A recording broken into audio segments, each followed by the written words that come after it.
জাতীয় পার্টির কেন্দ্রীয় কার্যালয়ের সামনে পুলিশ সেনাবাহিনী মোতায়েন। নির্বাচন চাওয়াটা কি অপরাধ বলছেন সাকি। ৩০০ আসনে প্রার্থী তালিকা চূড়ান্ত করছে মামুনুল হকের দল।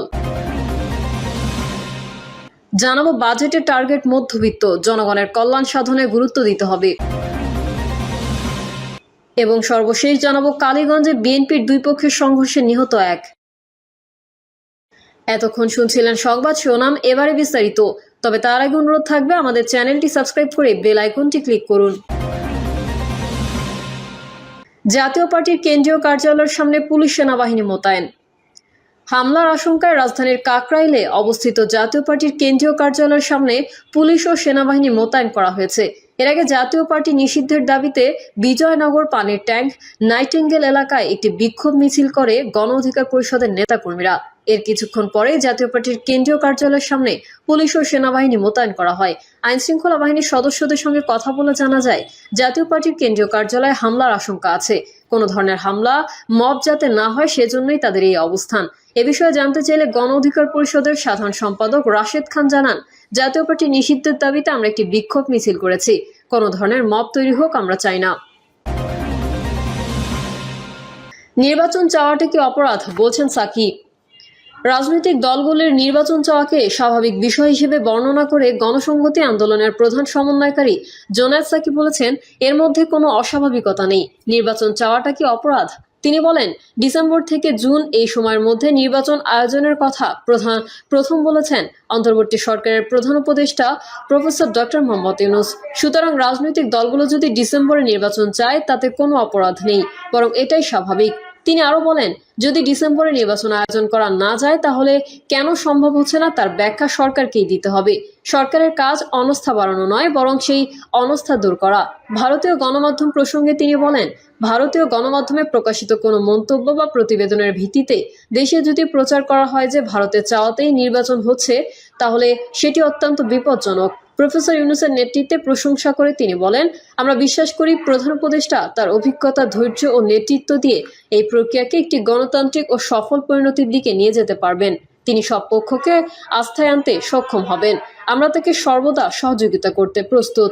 বিপ্লবী ওয়ার্কার্স পার্টির সাধারণ সম্পাদক সাইফুল হক বলেন, যারা শেখ হাসিনাকে ফ্যাসিবাদী হিসেবে তৈরি করেছে তারা এখনও বহাল তবিয়তে আছেন। গত 9 মাসে 15 থেকে 16টি কমিশন হয়েছে, কিন্তু রাজনৈতিক দুর্বৃত্তায়ন বন্ধে কোনো কমিশন হয়নি। তিনি আরো বলেন, যারা অতীতে অভ্যুত্থানের নেতৃত্ব দিয়েছেন তারা এত দ্রুত নিন্দিত হননি। এখন আমরা দেখতে পাচ্ছি অভ্যুত্থানের নায়কদের স্বজনরা দুর্নীতিতে জড়িয়ে পড়ছেন। তিনি আরো বলেন, সম্প্রতি প্রধান উপদেষ্টা জাপান সফরে গিয়ে বলেছেন, একটি দল ছাড়া কেউ ডিসেম্বরে নির্বাচন চায় না। একজন বিজ্ঞ ব্যক্তি হিসেবে তার এই মন্তব্য করা উচিত হয়নি। ৩০০ আসনের প্রার্থী তালিকা চূড়ান্ত করছে মামুনুল হকের দল। আগামী জাতীয় সংসদ নির্বাচনের লক্ষ্যে ৩০০ আসনের প্রার্থীর তালিকা চূড়ান্ত করেছে বাংলাদেশ খেলাফত মজলিস। আগামী ২১শে জুনের মধ্যে এই তালিকার কাজ শেষ করবে দলটি। সভায় সিদ্ধান্ত হয় ২১শে জুনের মধ্যে বাংলাদেশ খেলাফত মজলিস ৩০০ আসনে প্রার্থী তালিকা চূড়ান্ত করবে। একাধিক প্রার্থীর ক্ষেত্রে দলীয় মনোনয়ন পাবেন তারাই যারা জনপ্রিয়তা, সাংগঠনিক গ্রহণযোগ্যতা ও ময়দানি তৎপরতায় এগিয়ে থাকবেন। দলের মহাসচিব মাওলানা জালাল উদ্দিন আহমেদ বলেন, প্রয়োজনীয় সংস্কার শেষে বর্তমান অন্তর্বর্তী সরকারের অধীনেই জাতীয় সংসদ নির্বাচন আয়োজন করতে হবে। সেই নির্বাচন কারচুপি, পেশি শক্তি ও কালো টাকার প্রভাব মুক্ত হতে হবে। তিনি বলেন, জনগণ আর কোনো 2014-18 বা 2024 সালের মতো প্রহসনের নির্বাচন দেখতে চায় না। এমনকি 1/11-র মতো অস্বাভাবিক পরিস্থিতিও গ্রহণযোগ্য নয়। বাজেটের টার্গেট মধ্যবিত্ত, জনগণের কল্যাণ সাধনে গুরুত্ব দিতে হবে। আসন্ন জাতীয় বাজেটে আয়কর আদায়ে মধ্যবিত্তকে টার্গেট করা হয়েছে বলে জানা গেছে।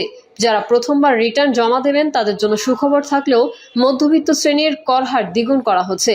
বিদ্যমান কর কাঠামো অনুযায়ী ব্যক্তি শ্রেণীর সাধারণ করদাতাদের করমুক্ত আয়ের সীমা বাড়ে 3 লাখ টাকা। আয়করের বর্তমান স্ল্যাব অনুযায়ী 3.5 লাখ থেকে 4.5 লাখ টাকার মধ্যে বার্ষিক আয় থাকলে করদাতাদের 5% করে আয়কর দিতে হবে। আগামী বাজেটে আয়করের স্ল্যাবে আনা হচ্ছে পরিবর্তন। সাধারণ করদাতাদের করমুক্ত আয়ের সীমা 3,75,000 টাকা করা হলেও পরবর্তী স্ল্যাব করা হচ্ছে 6,75,000 টাকা। আর এই স্ল্যাবে করা হচ্ছে 5% থেকে বাড়িয়ে করা হচ্ছে 10%, অর্থাৎ দ্বিগুণ। দেশের আর্থসামাজিক প্রেক্ষাপটে এটি সাধারণ মধ্যবিত্ত শ্রেণীর আয়। কাজেই স্ল্যাবে পরিবর্তন এবং কর হার বাড়ানোর ফলে মধ্যবিত্তের ওপর নিশ্চিতভাবেই করের বোঝা বাড়বে। এছাড়া সরকারি ট্রেজারি বন্ডের উৎসে কর দ্বিগুণ করা হচ্ছে। অনেক মধ্যবিত্ত নিরাপদ বিনিয়োগের জন্য এই বন্ড কিনে থাকেন।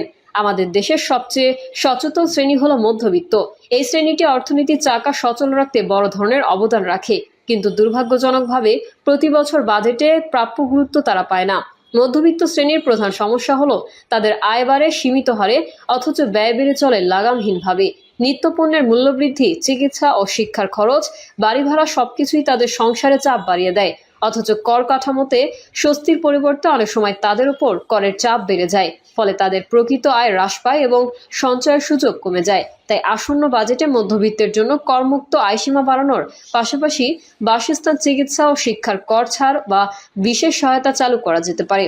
মূল্যস্ফীতি নিয়ন্ত্রণে কার্যকর ব্যবস্থা গ্রহণ এবং নিত্যপণ্যের ওপর ভর্তুকি বাড়ানো উচিত।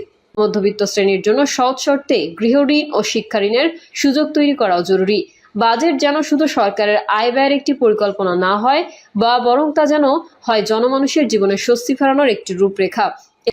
একটি দেশের মানুষ আগামী বছরটায় কেমন জীবন কাটাবে, বাজেটকে হতে হয় সেই জীবনেরই প্রতিচ্ছবি। জাতীয় বাজেটের কেন্দ্রবিন্দু হওয়া উচিত সাধারণ মানুষের কল্যাণ সাধন। মধ্যবিত্তকে স্বস্তি দিলে কেবল একটি শ্রেণী নয়, গোটা অর্থনীতি প্রাণ পাবে। তাই মধ্যবিত্তের চাওয়া পাওয়ার বিবেচনায় একটি মানবিক বাজেট প্রণয়ন সময়ের দাবি। কালীগঞ্জে বিএনপির দুই পক্ষের সংঘর্ষে নিহত এক। ঝিনাইদহের কালীগঞ্জে আধিপত্য বিস্তারকে কেন্দ্র করে বিএনপির দুই পক্ষের সংঘর্ষে মোহাম্মদ আলী নামে একজন নিহত হয়েছেন।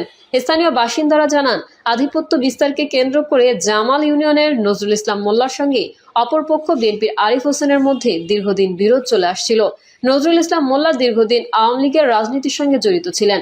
5 তারিখের পর তিনি বিএনপিতে যোগদান করেন এবং ইউনিয়নে সামাজিক দল প্রতিষ্ঠা করতে মরিয়া হয়ে ওঠেন।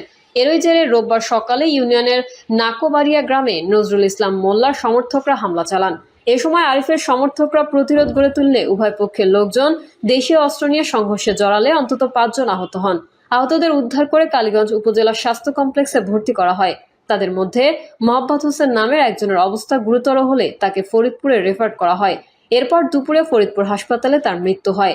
এ ঘটনায় এলাকায় আতঙ্ক বিরাজ করছে। জামাল ইউনিয়ন বিএনপির সাবেক সভাপতি মাহফুজুর রহমান বলেন, নজরুল ইসলাম মোল্লা দীর্ঘদিন আওয়ামী লীগের রাজনীতির সঙ্গে জড়িত ছিলেন। এলাকায় সামাজিক দল প্রতিষ্ঠা করতে মরিয়া হয়ে ওঠেন।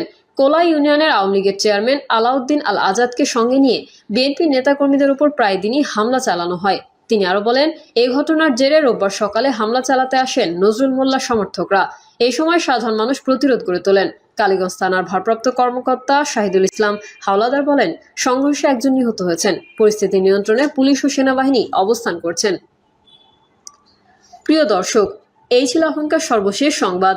আপডেট সহ সংবাদ পেতে চ্যানেলটি সাবস্ক্রাইব করে বেল আইকনটি ক্লিক করুন। কমেন্টে আপনার মতামত জানিয়ে আমাদের সাথেই থাকুন। ধন্যবাদ সবাইকে। আল্লাহ হাফেজ।